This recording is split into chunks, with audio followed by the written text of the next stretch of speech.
말씀 나누겠습니다. 요한복음 14장 1절에서 3절까지 말씀 함께 봉독하시죠. 너희는 마음에 근심하지 말라. 하나님을 믿으니 또 나를 믿으라. 내 아버지 집에 거할 곳이 많도다. 그렇지 않으면 너희에게 일렀으리라. 내가 너희를 위하여 처소를 예비하러 가노니 가서 너희를 위하여 처소를 예비하면 내가 다시 와서 너희를 내게로 영접하여 나 있는 곳에 너희도 있게 하리라. 아멘. 우린 지난주에 하나님 앞에서 죄를 지은 아담과 또 아버지 다윗을 배반한 압살롬과 아히도벨, 그리고 예루살렘으로 대표되는 유다, 남유다와 예수님을 판 가룟 유다의 이야기를 연결해 보면서 왜 그들이 하나님의 저주와 심판 아래 놓이게 되었는지를 공부했고, 그렇게 모두 사망으로 던져져야 하는 상황 속에서 생명으로 건져지게 된 우리 성도에게 임한 하나님의 은혜의 풍성함에 대해서 공부를 했습니다. 다 기억나십니까? 우리는 모두 아담이었고 유다였고 압살롬이었는데 그 저주받을 인생 속으로 불도저처럼 밀고 들어오신 하나님의 은혜에 의해서 하나님의 양자들로 입적이 된 것입니다. 그러한 면목 없는 구원을 받은 성도의 대표로 등장한 사람이 베드로라 그랬죠. 그는 가룟 유다와 별반 다를 바가 없는 아주 유약하고 무력하고 이기적인 자였음에도 불구하고 하나님의 은혜를 입어서 하나님의 종이 된 거죠. 13장 말미를 보면 주님께서 베드로라는 사람의 실체를 발가벗겨서 폭로를 해버리시죠. 베드로는 주님이 자신에게 나의 가는 곳에 네가 지금은 따라올 수 없다라고 말씀을 하시자 무슨 말씀입니까? 제가 주님을 위해서 목숨을 버릴 준비까지 되어 있습니다 라고 이야기를 했어요. 근데 주님이 베드로에게 하신 말씀은 참으로 의외였어요. 마음만이라도 참 고맙다, 내지는 역시 내 수제자답다, 그렇게 말씀해 주신 것이 아니라 네가 날 위해 목숨을 버린다고? 너는 닭 울기 전에 3번이나 나를 부인할 것이다 하고 베드로를 머쓱하게 만드셨어요. 왜 그랬을까요? 설사 베드로가 그렇게 유약한 자인 것을 미리 아셨다 할지라도 많은 제자들 앞에서 그렇게 망신을 주는 게 옳은 일입니까? 주님은 13장 첫머리에 끝까지 사랑하심에 대한 결론을 맺고 계시는 거예요. 구원은 주님 측에서 준비하신 끝까지 사랑하심에서 비롯되는 것이지 인간 측에서의 결단이나 열심 등이 근거가 되는 것이 아니다라는 것을 확인시켜 주시는 것입니다. 구원은 베드로가 주님을 위해 죽는 것에서 비롯되는 게 아니라 주님이 우리를 위해 죽으심으로 완성이 된다는 것을 제자들과 성경의 독자들인 교회에게 분명하게 보여주시는 거예요. 그래서 베드로를 거기서 개망신 주는 것입니다. 따라서 우리 성도들 또한 우리의 능력과 재주와 의지에서 우리의 신앙을 출발시키려 해서는 안 되는 거예요. 오히려 우리 신앙의 출발 지점은 절망의 자리여야 됩니다. 그래서 구원은 지옥에서부터 출발한다라는 말이 있는 거예요. 그래요, 주님, 저는 저의 유익을 위해서는 주님을 3번, 아니 30번이라도 부인할 수밖에 없는 그런 자입니다. 그래서 주님의 십자가 보혈이 제게 필요합니다로 가야 되는 것이지, 아니에요, 주님, 제가 주님을 위해서 목숨까지 버릴 수 있어요 라고 그런 의지의 결단을 요구하시는 게 아니란 말이에요. 그러한 자기 부인의 고백에서부터 신앙의 가시적 행위들이 격발되게 되는 거예요. 주님께서 베드로에게 무엇라고 하시죠? 후에는 네가 따라오게 될 것이다 라고 이야기를 하세요. 후에는, 언제가 후에죠? 성령이 오신 후를 이야기하는 거예요. 성령이 오신 후에는 그가 주님이 가시는 그 십자가의 길을 따라갈 수 있게 된다라는 것입니다. 그때는 성도가 내가 주님을 위해 죽겠습니다라는 객기가 아닌 성령의 인도하심으로 주님을 위해 자신의 목숨을 바치는 완전한 자기 부인의 자리로 옮겨가게 된다는 거예요. 누구에 의해? 성령에 의해. 그래서 그 후에라는 단어가 거기에 들어가 있는 것입니다. 그 말씀에 대한 부연 설명이 요한복음의 맨 마지막 장에 나오죠. 요한복음 21장 17절 보세요. 3번째 가라사대 요한의 아들 시몬아 내가 나를 사랑하느냐 하시니 주께서 3번째 내가 나를 사랑하느냐 하심으로 베드로가 근심하여 가로되 주여 모든 것을 아시오매 내가 주를 사랑하는 줄을 주께서 아시나이다. 예수께서 가라사대 내 양을 먹이라. 내가 진실로 진실로 내게 이르노니 젊어서는 네가 스스로 띠띠고 원하는 곳으로 다녔거니와 늙어서는 네 팔을 벌리리니 남이 내게 띠띠우고 원치 아니하는 곳으로 데려가리라. 이 말씀을 하시면 베드로가 어떠한 죽음으로 하나님께 영광을 돌릴 것을 가리키심이로라. 따르노라 이 말씀하시고 베드로에게 이르시되 나를 따르라 하시니 주님은 당신의 면전에서 당신을 3번이나 부인한 베드로에게 네가 나를 사랑하느냐 하고 3번이나 물어보셨어요. 베드로는 뻔뻔스럽게 자신은 주님을 사랑한다라고 말을 해요. 주님은 그런 베드로에게 네가 나를 사랑하는 일은 네 힘으로 되는 게 아니라 남이 성령이에요. 남이 네게 띠띠우고 네가 원치 않는 곳으로 데려가는 그 일에 의해 너는 비로소 나를 사랑할 수 있게 된다라는 뜻이에요. 그걸 가르쳐주기 위해서 3번이나 말씀을 하시고 그 다음에 이런 말씀을 하신 거예요. 네가 늙어서는 네 팔을 벌리리니 남이 네게 띠띠우고 원치 아니하는 곳으로 너를 데려가리라. 그게 바로 성도의 삶인 것입니다. 여러분 주님을 위해 죽고 싶으세요? 솔직히? 아니죠.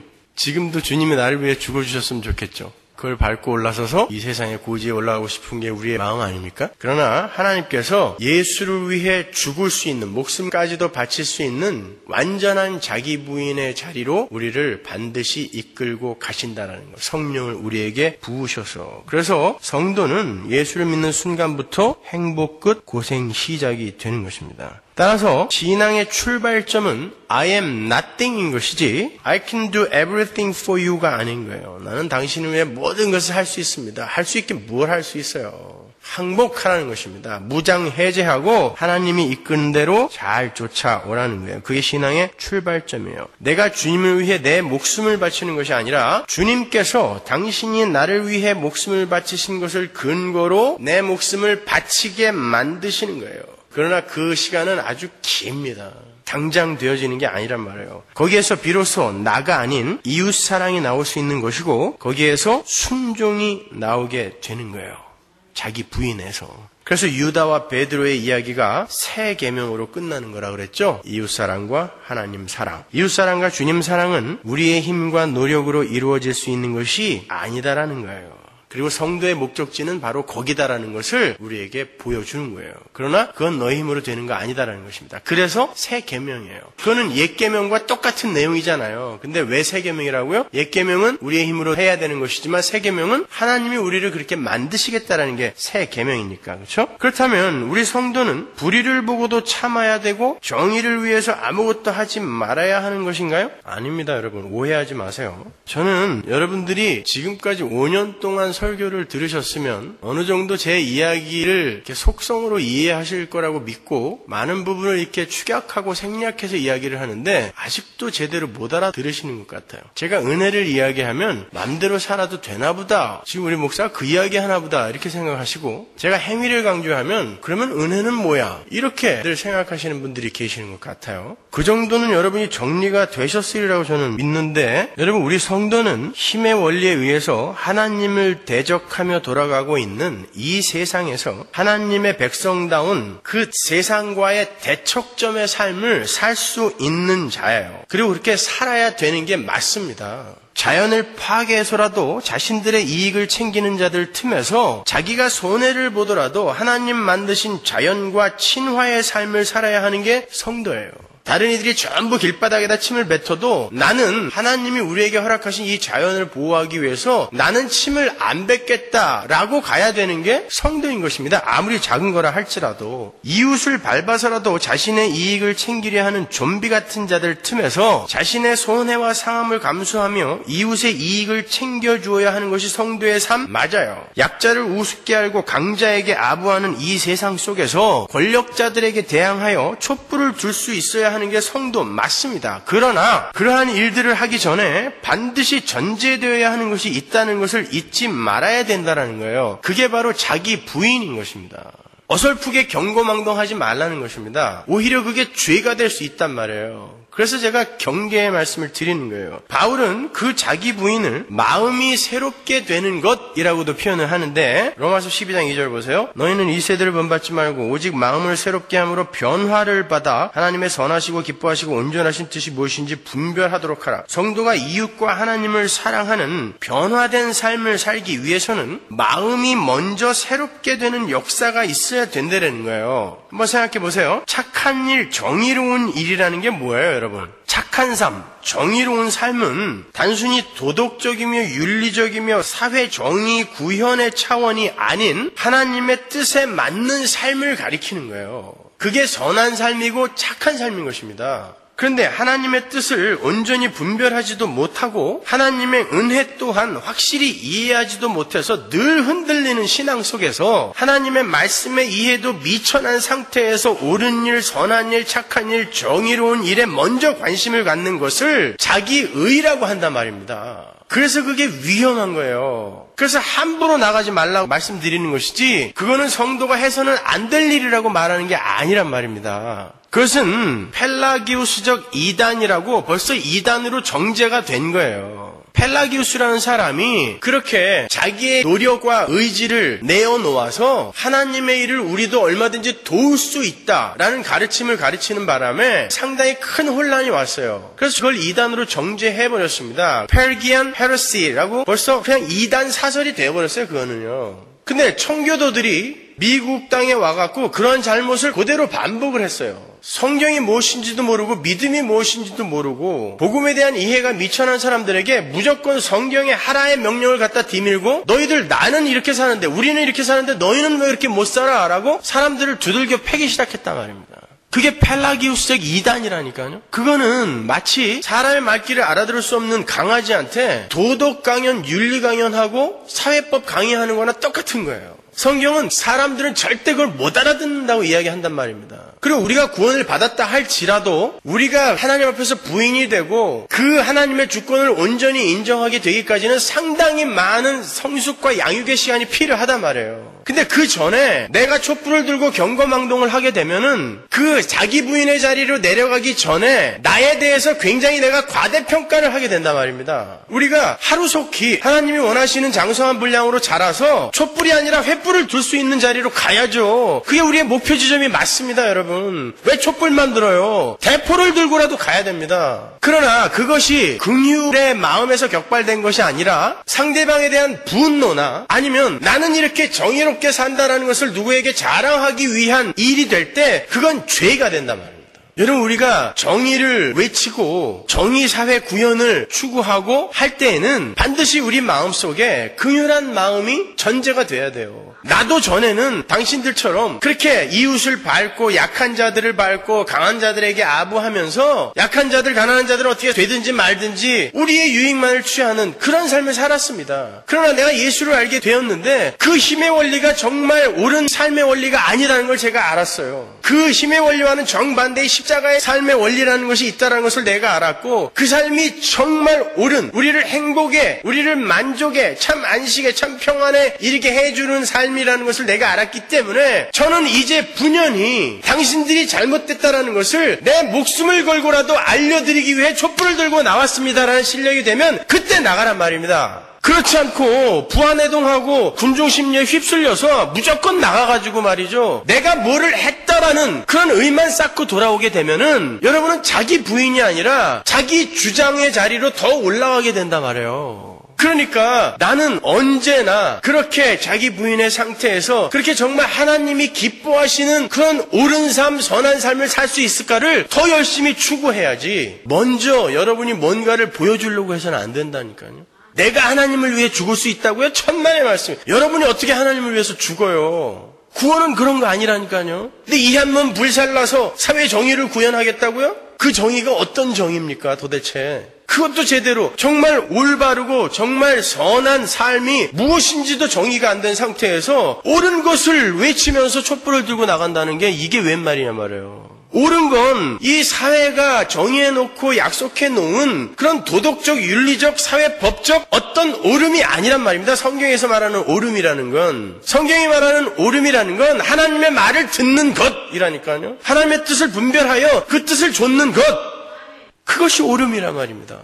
근데 하나님의 뜻을 온전히 분별하지도 못한 상태에서 무조건 나가갖고 착한 일 한번 해보겠다는 거예요. 보람찬 일 한번 해보겠다는 것이죠. 인간은요, 죄인은 그때 자기에게 가장 큰 점수를 준다는 거 아세요? 내가 하나님 앞에 뭔가 대단한 걸 했을 때, 내가 과분하게 하나님 앞에 헌금 드렸을 때, 내가 그 피곤한 이 몸을 이끌고 매일매일 새벽기도 나왔을 때, 그때 인간들은 자기 자신에게 큰 점수를 준다니까요. 그런 일을 하고도 내가 나에게 점수를 주지 않는 실력이 되었을 때, 그건 하나님의 은혜로 다 되어진 것이지 내가 무슨 하나님의 일을 도왔겠어. 내가 무슨 정의 구현을 해. 그러나 온 세상이 손을 잡고 한 방향으로 가고 있는 상태에서 나는 그와 반대로 등을 지고 다른 방향으로 가고 있다는 것을 세상에게 보여주기 위해 내가 그런 일을 하는 것을 하나님이 기뻐하시기에 나는 그렇게 살 수밖에 없었어라는 실력이 되기 전에 함부로 다른 사람들한테 손가락질 하지 말란 말입니다. 여러분. 뭐가 악한 정부고 뭐가 좋은 정부입니까? 이 세상에 있던 권력자들 중에 정말 여러분의 마음에 드는 그런 이상적인 지도자가 있었나요? 그런 나라가 이 세상에 있었습니까? 어떤 지도자를 원하시는 거예요? 어떤 나라를 원하십니까, 여러분? 미국 땅이 여러분 좋으세요, 여기가? 이 미국 땅이 정말 행복한 땅이라고 생각하세요? 아니잖아요. 여러분 사시면서 느끼시지 않습니까? 그러면 어떤 정의를 원하시는 거란 말이에요? 어떤 정의를? 참 미련해요, 우리 인간은요. 에베소서 4장 22절 보세요. 너희는 유혹의 욕심을 따라 썩어져가는 구습을 쫓는 옛사람을 벗어버리고 오직 심령으로 새롭게 되어 하나님을 따라 의와 진리의 거룩함으로 지으심을 받은 새사람을 입으라. 옛사람을 벗어버리고 새사람을 입는 유일한 길은 심령이 새롭게 되는 일이에요. 그것은 현재형이라고 그랬죠? 계속적으로 일어나게 된단 말입니다. 그러니까 우리의 삶 속에서 우리의 숨이 이 땅에서 멎는 날까지 그건 계속적으로 반복되어 일어나는 일이에요. 그래서 우리는 거기에 먼저 우리의 모든 것을 올인해야 되는 거예요. 심령이 새롭게 되는 것에. 자기 부인이 되지 않는 상태에서의 시위는 분노의 시위밖에 되지 않는 거예요. 그리스도인들의 정의 구현은 말씀드린 대로 긍휼에서만 비롯되어야 되는 것입니다. 마음이 새로워지지 않은 자들의 정의 구현을 향한 외침은 또 다른 이기주의의 한 단면을 보여주는 것뿐이에요. 그들의 외침으로 누군가가 또 가슴 아픈 일이 생겨난단 말입니다. 그러면 그건 절대적 정의가 아니잖아요. 정작 우리가 추구해야 할 핵심을 놓치고 그 핵심을 놓친 그 공허를 메우기 위해 엉뚱한 것으로 자꾸 대체를 하려고 하는 것들이 그런 식으로 표출이 되어버린단 말입니다. 여러분이 그걸 조심하셔야 되는 거예요. 주님은 계속해서 여전히 그렇게 자신들의 힘과 열심을 의지하고 있는 제자들에게 근심하지 말라 그래요. 그게 오늘 보면 1절이죠. 지금 13장은 계속해서 구원의 주도권에 관한 문제와 인간들의 자기 부인에 관한 이야기를 해오던 차예요. 그런데 갑자기 근심이라는 주제가 튀어나왔어요. 근심이라는 것 또한 자기 부인이 아닌 자기 주장에서 기인한 것이기 때문에 여기서 근심이라는 주제가 또 하나 나오는 거예요. 14장과 13장을 별개의 장으로 보시면 안 됩니다. 성경은 원래 장과절이 없는 거 아시죠? 그러니까 연결해서 읽어버릇 하셔야 되는 거예요. 여러분, 인간들이 갖고 있는 근심이라는 것의 주된 내용이 뭡니까? 여러분은 어떤 것으로 근심하시죠? 주로 먹을 거, 입을 거, 마실 거, 사고당하는 거, 병 걸리는 거, 죽는 거. 뭐 대충 이렇게 요약이 되죠. 그죠? 근데 그게 왜 생긴 거라 그랬죠? 죄 때문에 생긴 거라 그랬잖아요.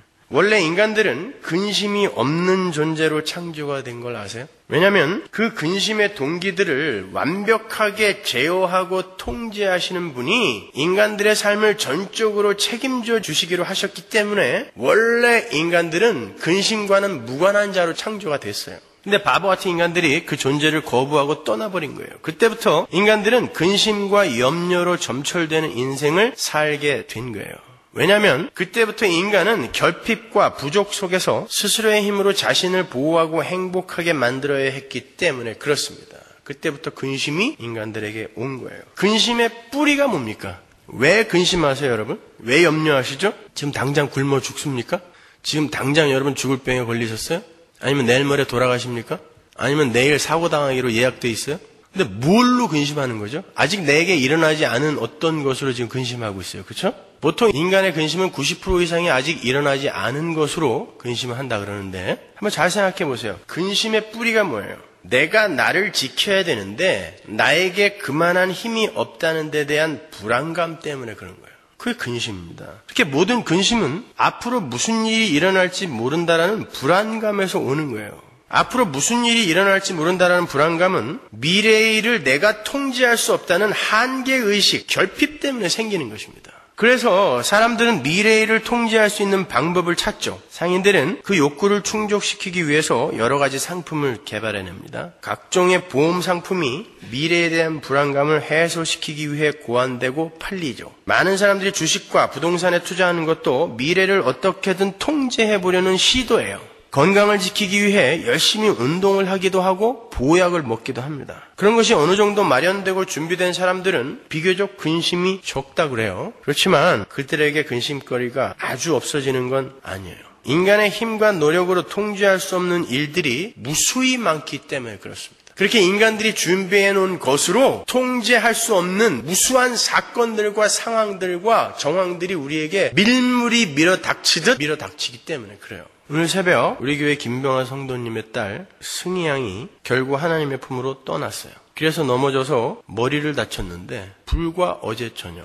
근데 그게 뇌진탕이 돼서 하루 만에 숨을 거뒀어요. 저희가 새벽에 설교도 생략하고 정말 함께 모여서 무릎 꿇고 눈물을 흘리며 부르짖으며 기도했습니다. 하나님이 안 들어줬어요. 여러분 보세요. 그런 사고를 우리가 돈이나 열심, 노력 등으로 막을 수 있어요? 쓰나미나 태풍, 허리케인 같은 천재지변을 우리가 우리의 열심으로 막아낼 수 있습니까? 홍수를 일으키는 비구름의 진로를 인위적으로 변경할 수 있어요? 우리 인간들은 그렇게 속수무책으로 근심에 노출되어 있는 거예요. 아무리 노력을 해도 어쩔 수 없는 근심들이 도처에서 우리를 향해 돌진해 들어오고 있어요. 그래서 하나님을 떠난 인간들은 근심 속에서 살 수밖에 없어요. 그때 그 근심 속에 있는 이들에게 필요한 게 뭐예요? 근심 속에 있는 이들에게 그 근심을 덜어낼 수 있게 해주는 이 세상의 비결이 있어요? 없습니다.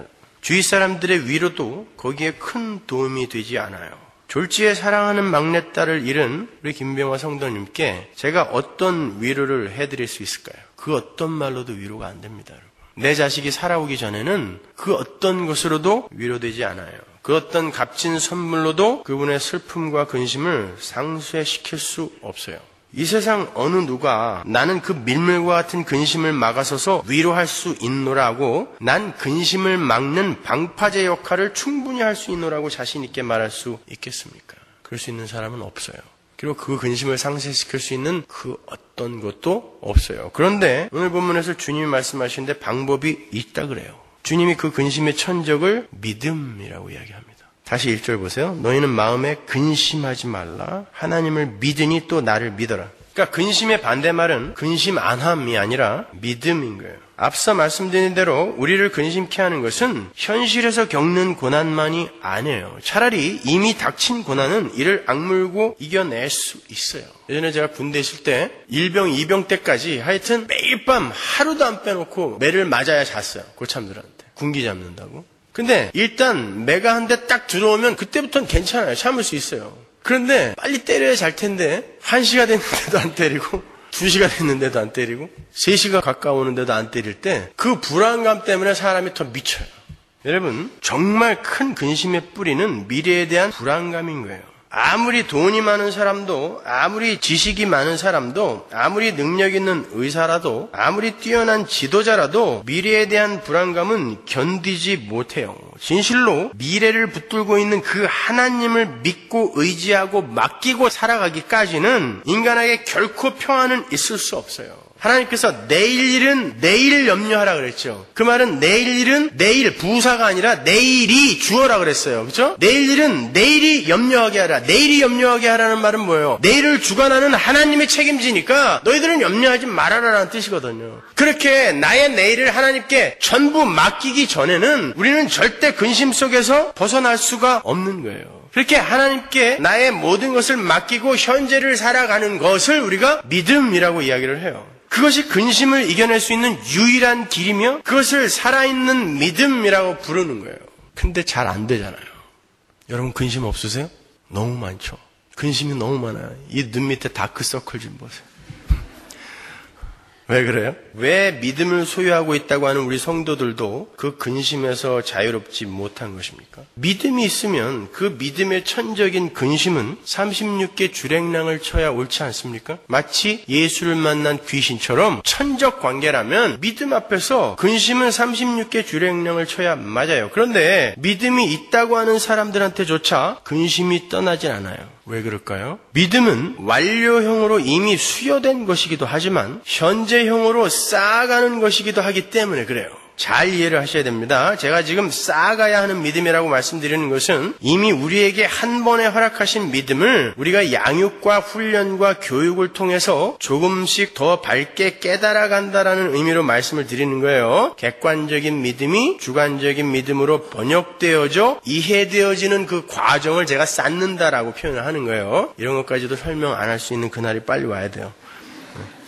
사도들의 서신서를 잘 보시면 믿음을 굳게 하라는 권고가 아주 많이 나와요. 그렇죠? 믿음을 굳게 하라. 믿음을 굳게 하라. 어떻게 굳게 하라는 거예요, 도대체? 우리는 믿음이라는 것이 전적인 하나님의 선물이라는 것을 이미 배웠어요. 그런데 믿음을 굳게 하라라는 것은 무슨 말인가? 믿음의 내용을 올바로 배워서 잘 정리를 하고 있으라는 말이에요.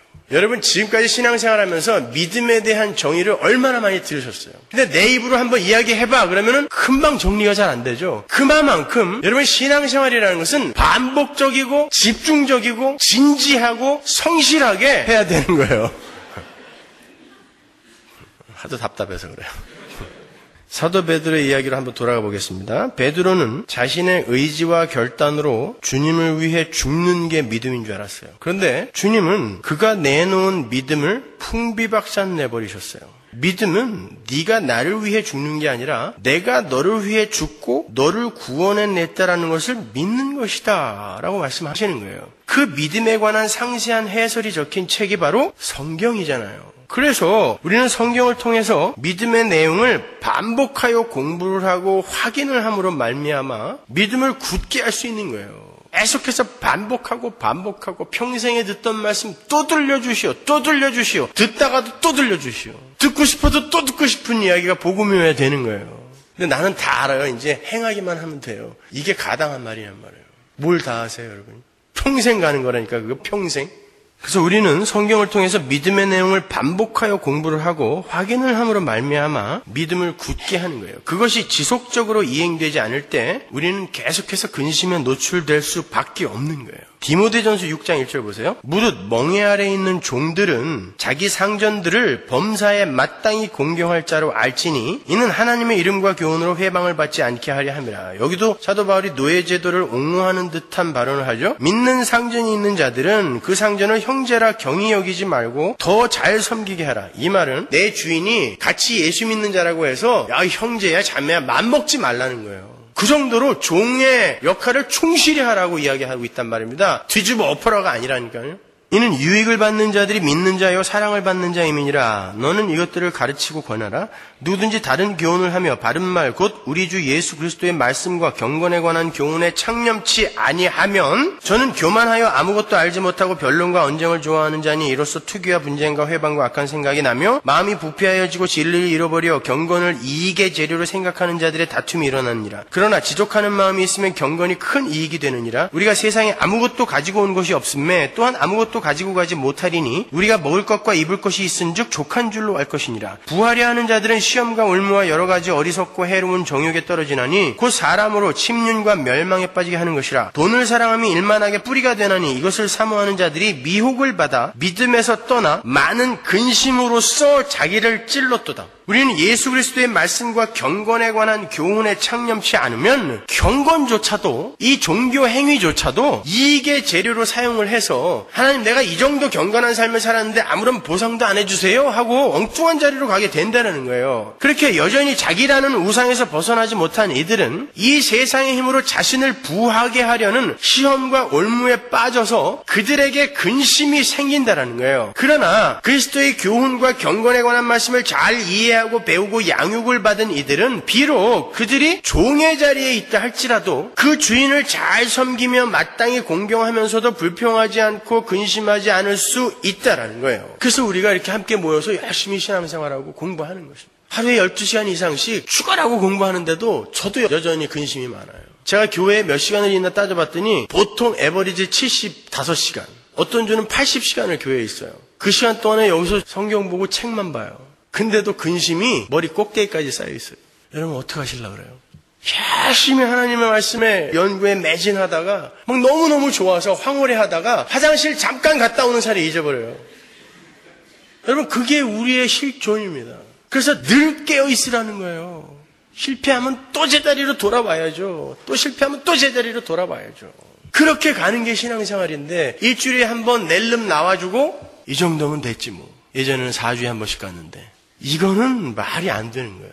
1분 1초가 너무너무나 소중한 거예요. 신앙인들에게는. 그렇게 여전히 자기라는 우상에서 벗어나지 못한 이들은 이 세상 근심에서 빠져나올 수가 없어요. 그러나 그리스도의 교훈과 경건에 관한 말씀을 잘 이해하고 배우고 양육을 받은 이들이 비록 그들이 종의 자리에 있다 할지라도 그 주인을 잘 섬기며 마땅히 공경하면서도 불평하지 않고 근심하지 않을 수 있다는 거예요. 종의 자리에서도. 노예는 생사여탈을 주인에게 뺏긴 사람이거든요. 그럼 언제 죽을지 몰라서 두려워해야 되잖아요. 근심해야 되잖아요. 그런데 종이 하나님의 말씀, 그리스도의 말씀과 경건에 관한 말씀, 그 교훈에 창념하게 되면 거기서도 두려움 없이 오히려 그 주인을 예수님 모시듯 모시면서도 불안해하지 않으면서 살 수 있게 된다는 것입니다. 이렇게 믿음이 무엇이며 그 믿음을 주신 분이 누구신지 그리고 그 믿음이 지향하는 목적지가 어디인가를 반복하여 확인하지 않게 되면 인간은 즉시로 이 세상을 자신의 삶의 목적지인 양 살게 되는 거예요. 거기에서 근심이 오는 것입니다. 그러나 우리가 믿음을 통하여 원래 우리 인간들은 하나님을 떠난 죄로 이러한 사망의 증상들을 겪게 된 거고 그러한 사망의 증상들을 제거하시기 위해서 예수님께서 이 땅에 육신의 몸을 입고 오셨으며 그분의 십자가의 죽으심으로 말미암아 우리가 영원한 사망에서 건져지게 되었고 그 구원의 현실이 가시적 현실로 나타나는 과정에서 우리가 겪게 되는 모든 경험들 속에 하나님께서 함께 하시며 우리를 구원의 완성이라는 목적지로 열심히 끌고 가고 계시다는 확신이 있을 때 우리는 근심에서 벗어날 수 있게 되는 거예요. 한마디로 하나님께서 나와 함께 하시며 나를 보호하고 계시는 과정에서 생기는 모든 일은 나에게 결코 해가 될 수 없다는 확고한 믿음이 우리를 근심에서 벗어나게 한다는 말씀인 거예요. 모든 것은 합력되어서 선을 향해 수렴이 되고 있는 게 맞습니다. 그래서 주님께서도 우리에게 아무것도 염려하지 말고 먼저 하나님의 나라와 의를 구하라고 말씀하신 거예요. 그 말은 염려하는 건 불신앙이니까 절대 염려하면 너네 죽여버릴 거야. 이런 포악한 권고나 이 세상에서 더 큰 보상을 어떤 상황 속에서도 염려를 하지 않고 먼저 하나님의 나라와 의를 구하면 이 세상에서 더 큰 보상을 내가 나중에 해줄게 라는 그런 약속도 아니에요. 그 말은 어떤 상황 속에서도 하나님께서 함께 하신다라는 믿음이 있으면 그 일을 겪어낼 힘이 생긴다라는 뜻이에요. 그 상황을 풀어주고 해결해 준다라는 말이 아니라 그 상황 속에서 너에게 그 상황을 이겨낼 수 있는 힘을 주겠다라는 거예요. 복음이, 하나님의 말씀이. 하나님 나라와 의를 먼저 구하게 되면 나의 문제가 해결이 되고 내 욕심이 채워진다는 말이 아니라 나의 생각과 마음이 바뀌게 된다는 것입니다. 빌립보서 4장 6절 보세요. 아무것도 염려하지 말고 오직 모든 일에 기도와 간구로 너희 구할 것을 감사함으로 하나님께 아뢰라. 그리하면 모든 지각에 뛰어난 하나님의 평강이 그리스도 예수 안에서 너희 마음과 생각을 지키시리라. 뭐라 그래요? 마음과 생각을 바꿔주겠다 그러지 문제를 해결해 줄게 안 그래요. 수고하고 무거운 짐진 자들아 다 내게로 와라. 내 등에다가 다 얹어라. 그러지 않으시죠. 너희의 마음을 위로하리라 그러죠. 내가 다 짊어지고 가줄게가 아니라 그냥 계속 짊어지고 와. 근데 그게 더 이상 무겁지 않게 해줄게. 우리의 마음과 생각을 바꾸어서. 여러분 생각해보세요. 똑같이 사업에 실패한 사람이 있어요. 근데 어떤 사람은 너무너무 고통스러워서 목을 매달아 죽고 어떤 사람은 그 상황을 오히려 하나님이 나에게 이 세상의 힘의 부질없음을 깨닫게 하시고 나의 교만을 깨기 위해 나에게 허락하신 감사한 선물입니다 라고 생각하고 그것을 너끈히 이겨내는 사람이 있어요. 그죠? 우리 교회도 그런 사람이 있어요. 태종이 같은 친구는 굉장히 크게 사업을 했던 친구인데 쫄딱 망했죠. 그래서 늘 제가 물어봐요. 넌 예전에 20살 때부터 그렇게 돈을 많이 벌었었는데 이게 쫄딱 망해가지고 지금 가스비까지 걱정하면서 이렇게 다니고 있는데 불안하지 않니? 제가 목사라서가 아니라 저는 그 친구의 진심을 알아요. 아니요. 예수님을 알게 되고 난 이후부터는 그게 저에게 얼마나 큰 복인지 제가 알게 되었어요. 그리고 앞으로 더 나아지지 않아도 괜찮아요. 저도 걱정 안 하는데 왜 목사님이 걱정하세요? 여러분 그게 신앙의 힘입니다. 믿음의 힘. 어떤 사람은 그것 때문에 근심하여 웅매달아 죽었는데 어떤 사람은 그것이 근심이 아니라 하나님의 선물로 여겨지기까지 한다는 것입니다. 하나님이 우리의 마음을 바꾸시는 거예요. 여러분 성도는 하나님이 우리의 재산이나 우리의 어떤 외적인 모양을 바꿔주는 게 아니라 우리 존재 자체를 변화시키는 거예요. 그게 구원의 힘입니다. 여러분을 이 땅에서 부자 만들고 여러분을 이 땅에서 멋지게 만들어서 하나님이 뭐에 쓰시게요 그거를. 내 자식을 자식답게 바꾸는 거에 목적이 있단 말입니다.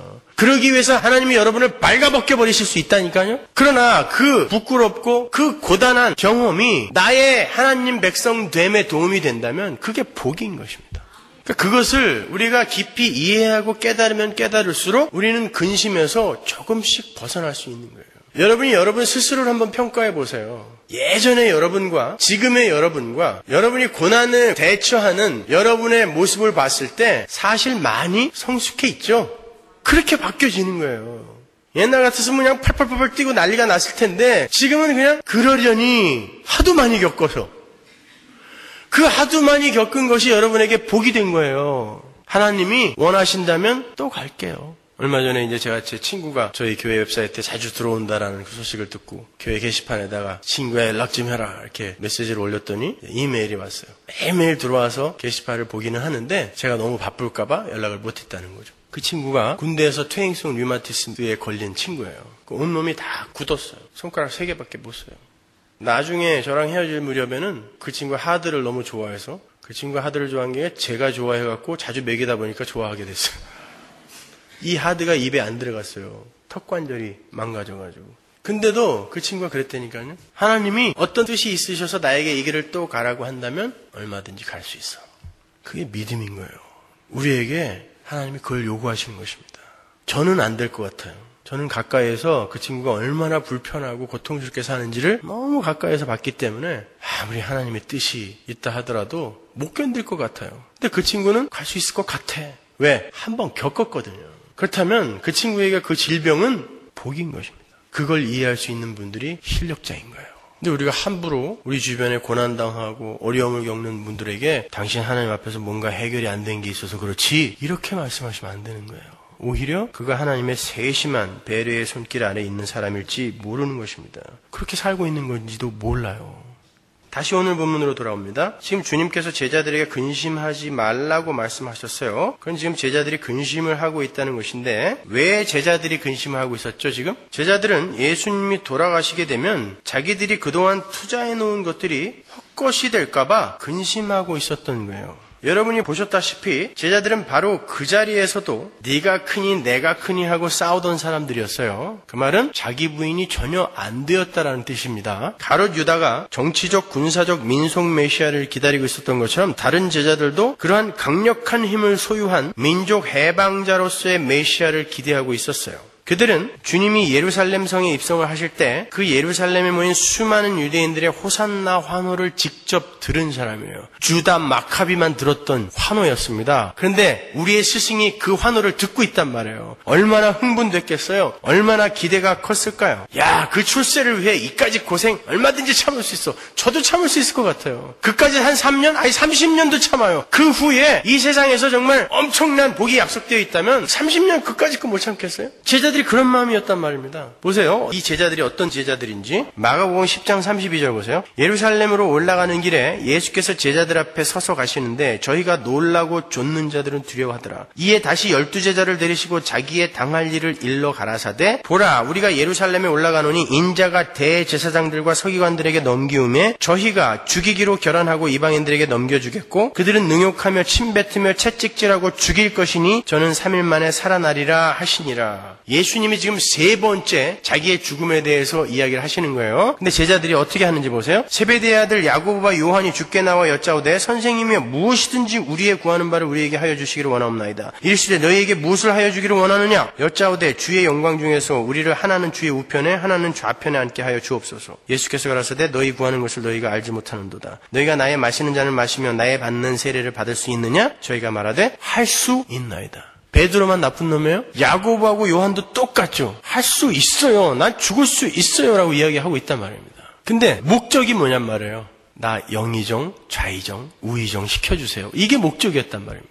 예수님이 나는 이제 곧 죽게 될 거야. 예수님이 민망했다 그러죠. 너무 고통스러웠어요. 근데 그 앞에서 예수님을 위로는 못할 망정 나 우의정 시켜줘야 돼요. 확실히 약속하셔야 돼요. 마태복음에 보면 엄마까지 데려갔어요. 최초의 치맛바람이 여기에 기록되어 있는 거죠. 이게 바로 우리란 말입니다, 여러분. 그러한 자들에게 예수가 찾아오신 거예요. 너희들 어떻게 그럴 수가 있니? 너는 탈락. 이게 아니라 그 자들에게 찾아오시더라는 것입니다. 근데 우리가 구원을 받은 후에도 여전히 똑같이 야고보, 요한, 베드로처럼 그렇게 이 세상의 힘만을 구하고 있지 않습니까? 그게 어떻게 가당하냐는 것이에요. 그렇게 복음을 하나하나 이해하고 성경 말씀을 하나하나 깊이 이해하게 되면 조금씩 우리가 그런 터무니없는 삶 속에서 내려오게 되는 거예요. 예수님은 그러한 자들에게 믿음을 요구하고 계세요. 오직 믿음만이 근심을 날려버릴 수 있는 거야. 너희들이 아직 세상을 포기하지 못하고 있기 때문에 너희들 지금 근심하고 있는 거야. 그러니까 믿음을 가져라 라고 이야기하는 거예요. 믿음을 가져라. 근데 주님께서 그냥 믿음이라고 하지 않고 하나님을 믿는 믿음으로 나를 믿으라 라고 이야기하세요. 1절 다시 보세요. 너희는 마음에 근심하지 말라. 하나님을 믿으니 또 나를 믿으라. 이 말은 너희가 하나님을 믿는 믿음으로 지금까지 버텨온 것처럼 이제 나를 그렇게 믿어봐 라고 이야기하시는 거예요.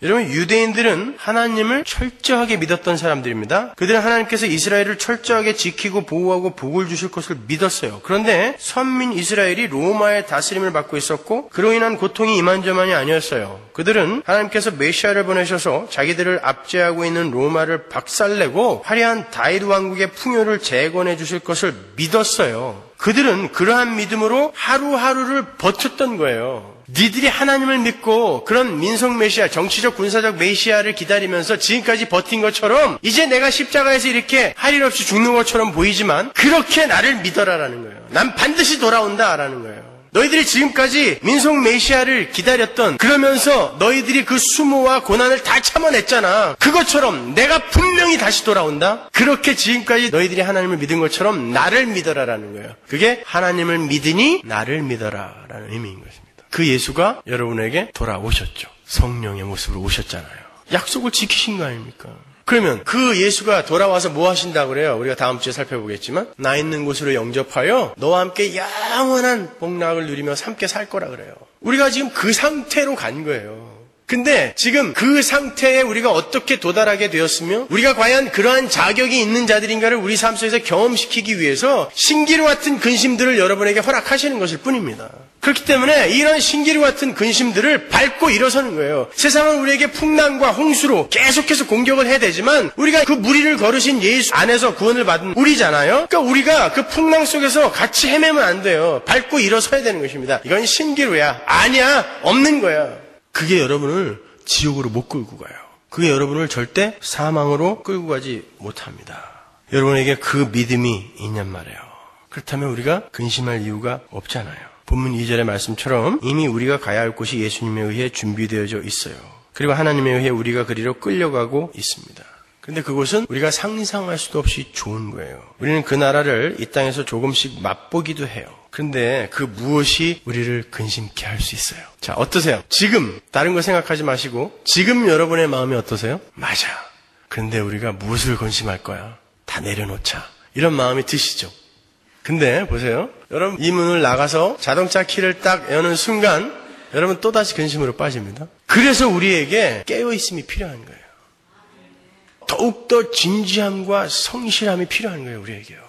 분명히 지금 이렇게 하나님의 말씀을 들었을 때에 그 근심이 눈 녹듯 사라지는 경험을 우리가 했잖아요. 근데 또다시 거기에 빠진다는 건 우리가 신기루에 자꾸 잡힌다는 뜻이거든요. 없는 거란 말이에요. 지금 여러분은 분명히 맞아. 우리에게 소망이 있고 보이지 않는 하나님이 나와 함께 계신데 무슨 근심이야. 근심은. 그래 다 내려놓고 뭐 끝까지 한번 가보자. 결심하셨는데 금방 세상이 여러분을 꽉 붙들게 또 내어준단 말입니다. 그럴 때 여러분이 생각하셔야 돼요. 아니구나. 이건 조금 전까지 파도처럼 없었던 건데 왜 또 나에게 다가오는 거야? 라고 여러분이 쳐버릴 수 있어야 되는 것입니다.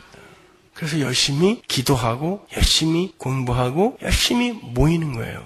그렇지 않고는 절대 우리가 이 세상을 이겨낼 수가 없습니다. 여러분은 애굽에서 꺼내진 순간 가나안이라는 정해진 목적지를 향해 움직이도록 자동 설정돼 있어요. 마치 강철이 자석에 의해 불가항력적으로 끌려가는 것처럼 끌려가게 되어 있어요. 그 끌려가는 길에 하나님이 여러분에게 허락하시는 것이라면 여러분 죽이려고 하나님이 때리는 거 아닙니다. 여러분 중도에 그냥 포기시키려고 여러분들 그렇게 힘들게 하시는 거 아니에요.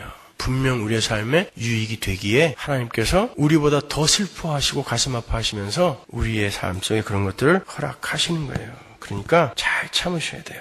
여러분은 지금 아버지의 세심한 간섭과 배려하에 가나안으로 끌려가고 계신 거예요. 신명기 6장에 보면은 하나님께서 이스라엘을 애굽에서 끌어내어서 어디로 보낸다고 그래요? 너희들이 짓지 않은 집, 너희들이 마련하지 않은 땅, 너희들의 열심을 보태지 않은 그런 풍요, 그거 내가 준비해놨어. 거기로 끌고 가는 거야 라고 이야기하시잖아요. 그런데 그 길에 우리에게 양육과 훈련이 필요하단 말입니다. 우리가 하나님만 경외하고 하나님 이외에 다른 세상신 만몬을 붙들지 않고 오직 하나님께만 순종하는 자로 만드시기 위해서 하나님이 우리에게 그러한 양육의 시간을 허락하시는 거예요. 디도서 2장 11절 보세요. 모든 사람에게 구원을 주시는 하나님의 은혜가 나타나 우리를 양육하시되, 뭐가 우리를 양육하세요? 은혜가 우리 안에 들어와서 우리를 양육한단 말이에요. 양육하실 때 경건치 않은 것과 이 세상 정욕을 다 버리고 근신함과 의로움과 경건함으로 이 세상에 살고 복스러운 소망과 우리의 크신 하나님 구주 예수 그리스도의 영광이 나타나심을 기다리게 하셨으니 그가 우리를 대신하여 자신을 주심은 모든 불법에서 우리를 구속하시고 우리를 깨끗하게 하사 선한 일에 열심하는 친백성이 되게 하려 하십니다. 우리 성도는 이 땅에서 하나님으로부터 양육을 받고 있는 거예요. 이렇게 하나님의 은혜가 우리의 삶 속에 나타나서 우리를 양육하시는데 그 양육의 내용은 우리가 이 세상의 정욕을 다 버리고 의로움과 경건함으로 이 세상에 살게 하심으로 우리를 깨끗하게 하사 선한 일에 열심하는 친백성으로 만들어 가시는 거예요. 우리 성도는 이 땅에서 자신의 영광이 아닌 하나님의 영광을 위해서 진짜 선한 일에 열심을 내는, 하나님이 기뻐하시는 진짜 선한 일에 열심을 내는 자기 부인과 순종의 삶을 사는 자로 완성되게 되는 거예요. 거기에 우리의 믿음이 요구되는 것입니다. 보이지 않는 하나님 나라와 하나님의 통치를 기꺼이 받아들일 수 있는 하나님 나라의 친백성이 되게 하시기 위해서, 친백성이라는 것은 구별된 백성이라는 뜻이에요. 구별된 백성이 되게 하기 위해서 하나님의 은혜가 지금 우리를 양육하고 있다라는 것을 확실하게 믿는 사람들은 그 양육의 과정에서 들이닥치는 근심과 염려를 다른 이들보다 조금은 쉽게 내려놓을 수 있단 말입니다. 양육이니까. 여러분 군대 갔다 오신 분도 아시지만 유격훈련 받을 때 정말 힘들지 않아요? 얼마나 고통스럽습니까? 괜히 흙탕물에 처박아 놓고 그 물 막 먹이고 말이죠. 그거 뭐 막탕 하나 타는데 그냥 3시간을 그냥 천국과 지옥을 올라갔다 내려갔다. 그게 훈련이라는 것, 우리를 정말 용사로 만들기 위한 훈련이다라는 그 전제가 없으면 그거 어떻게 견뎌내요? 못 견딥니다, 여러분. 힘들어서. 그러나 그 훈련이 바로 우리를 어떤 적 앞에서도 흔들리지 않는 용사로 만들기 위한 그런 방법이요 도구라는 것을 우리가 알기에 이 악물고 해내는 거 아닙니까? 마찬가지로 우리에게 오는 시험, 고난, 근심들, 염려들, 그런 것들은 전부 하나님께서 우리를 훈련하고 양육시키기 위해서 주시는 것이에요. 그러니까 잘 견뎌내세요. 제가 마지막으로 제가 참 평소에 좋아하는 프랜시스 톰슨의 하늘의 사냥개라는 그 시를 앞뒤 부분만 너무 길어서 읽어드리고 마치도록 하겠습니다. 이 프랜시스 톰슨은 노숙자예요. 홈리스. 원래 목회자가 되려고 했던 사람인데 아편 중독에 걸려서 평생을 그렇게 고통 속에서 노숙자로 살다가 죽었는데 이 The Hound of Heaven이라는 이 시가 아마 현존하는 기독교 신앙시 중에 가장 뛰어난 시라고 그렇게 인정받는 시예요. 나는 그에게서 도망쳤습니다. 밤과 낮의 비탈길 아래로 나는 그에게서 도망쳤습니다. 세월의 아치 저 아래로 나는 그에게서 도망쳤습니다. 내 마음의 미로로. 눈물의 안개 속으로, 웃음의 시냇물 속으로 그를 피해 숨었습니다. 나는 조망이 활짝 트인 희망의 가로수길로 달려 올라갔습니다. 그러다가 밀침을 받아 거대한 공포의 심연 속으로 쏜살같이 거꾸로 떨어졌습니다. 쫓고 또 쫓아오는 저 힘찬 발을 피해 그러나 서두르지 않은 추적으로 침착한 보조로 계산된 속도로 위험 있는 긴박성으로 그 발소리 울렸습니다. 하나님이 그렇게 쫓아오더라는 거예요. 계속해서. 심지어 구렁텅이로 밀어 넣기까지 하더라는 것입니다. 나를 쫓는 하나님이. 그리고 발보다 더 급한 목소리 울렸습니다. 네가 나를 등지기 때문에 만물이 너를 등지는 것이다. 너에게 오는 고통이 바로 네가 나를 등졌기 때문에 오는 거야 라는 것을 깨닫게 해주기 위해 그를 쫓아가시면서 계속 미시는 거야, 하나님이. 인간의 사랑은 그만한 공로가 있어야 받지 않느냐? 너는 무슨 공로가 있느냐? 엉긴 흙덩이 같은 모든 인간 중에서 가장 거무칙칙한 흙덩어리인 네가 애석하다. 너는 아무런 사랑도 받을 자격이 없다는 걸 모르고 있으니 보잘것없는 너를 사랑할 사람이 어디 있겠느냐? 나밖에는, 단지 나밖에는 말이다. 내가 네게서 무엇을 빼앗았던 것은 너를 해치기 위해서가 아니라 다만 네가 내 품에서 그것을 다시 찾도록 하기 위해서였다. 네 어린애 같은 착각으로 잃었다 생각했던 모든 것을 내가 너를 위해 집에 간수해 두었다. 일어나서 내 손을 꼭 쥐고 가자. 제 곁에 저 발자국 소리가 멎었습니다. 제 어두움이 결국 쓰다듬으려고 내민 그분의 손 그림자였단 말입니까? 그 발자국 소리의 주인이 말씀하십니다. 어리석고 앞 못 보고 악하기 짝이 없는 자여, 내가 찾는 사람은 바로 나다. 너는 나를 밀어냈기 때문에 사랑도 함께 밀어냈던 것이다. 우리에게 닥치는 모든 상황은 다 하나님이 우리를 쓰다듬으려 내미시는 손길인 것을 잊지 마시고 힘을 내세요. 여러분이 지나시는 곳은 동굴이 아니라 터널입니다. 동굴은 끝이 막혀 있지만 터널은 잠시의 시간이 지나면 밝은 태양 아래로 연결이 되는 곳임을 기억하시기 바랍니다. 기도하겠습니다.